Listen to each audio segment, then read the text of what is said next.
Hi, it's Sarah from Sacred Tree. I hope you guys are having a great day.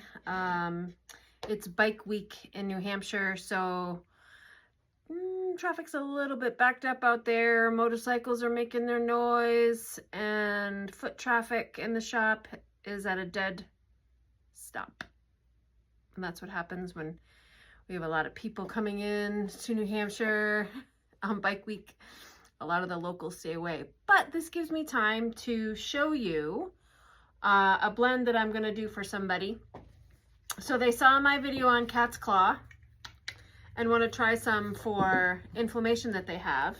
And I just want to show you how I build a formulation for somebody with their symptoms. So this person they have no underlying issues, and no allergies, so I'm clear to use all the herbs that I think would be helpful.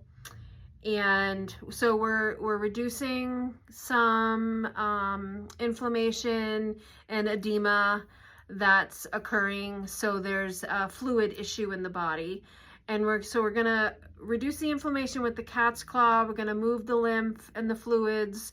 So we're gonna support the kidneys, the lymph, and the joints. So I have the cat's claw here, like I talked about yesterday. And so I'm gonna put that in the formulation. Pieces and parts of formulations can vary, and usually you want your main herbs to stand out.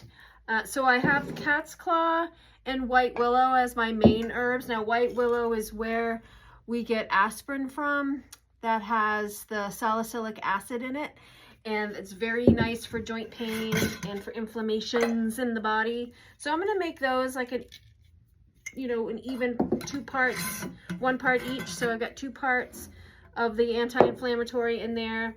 And then I want to support the waters of the body. I'm going to do that in a couple of ways. So I love nettle leaf. This is stinging nettle.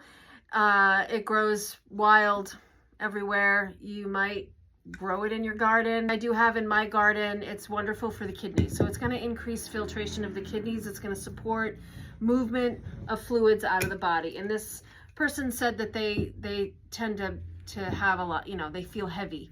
And so nettles is the way to go. So yeah, increases the filtration of the kidneys, and also it's an antihistaminic. It's great for this time of year when the pine trees start releasing all their pollen. Everybody's, getting that histamine reaction if you're allergic to the pine trees. Solomon seal is next. I did mention Solomon seal in my video the other day. Solomon seal is also going to help balance the waters in the body, especially the joints and the bursa. And I'm just going to do a half a part of that in here. So for the lymph, I'm going to do calendula. This is calendula flowers.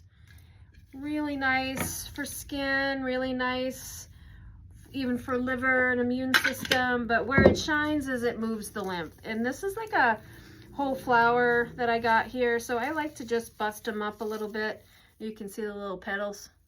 I like to bust them up and distribute them evenly in the tea blend. And then I'm going to use cleavers. This is another wild plant that grows out here in New Hampshire. Cleavers cleaves. And so it's a nice detoxifier. It's specific for liver, also for kidneys. And love it in this blend to help move things out of the body. So lymph, liver, and kidney. Cleavers does it all. And then ginkgo.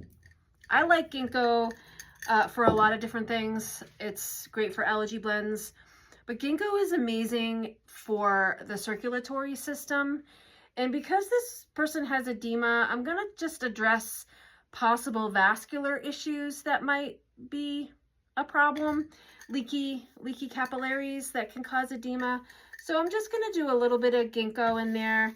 Plus ginkgo, of course, is really good for brain health. It increases circulation in the brain. An all-around wonderful circulatory plant. So I'm going to put that in there, and that's my blend. And then I've asked her, what do you like for taste? So I'm kind of waiting on that one, but I was thinking something like apple mint for this time of year, because mint is very cooling and you can make an iced tea with this. I'd also maybe add hibiscus, which is wonderful for that tart flavor, and also excellent for the liver and kidneys. It's high in vitamin C. Or ginger, I might add ginger. Ginger's warming, but if you make it iced tea, it might not be too warming. But ginger is a wonderful anti-inflammatory as well. It's a nice circulatory tonic. So get things moving for this person. So that's kind of how I look at formulation, and it's how I kind of break it down. We're always asking, you know, allergies, medications, making sure there's no interactions. And then we want to focus on the systems and what's presenting. So I'm hitting the lymph, I'm hitting the kidneys, and I'm hitting the musculoskeletal system. So there you are.